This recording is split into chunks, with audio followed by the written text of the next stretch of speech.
So over here, you can see that I have a report, and let's say I want to manage out all of the data sources in this particular report.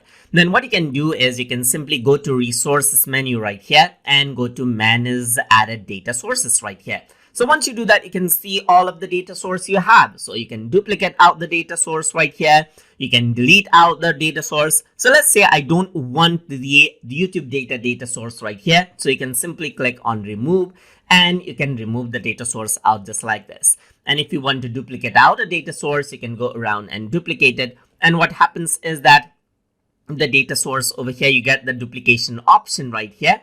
That is, you can reconnect it right here, as you can see, and apply it out right here as well. So you can see that once I do that, you have a new data source over here.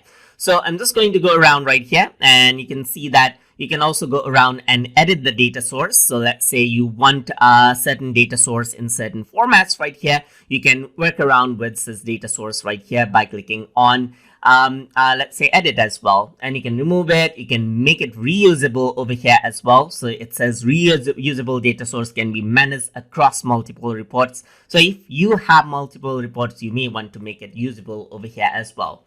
And this is how you can access the data you can access and manage the data sources inside of Google Data Studio.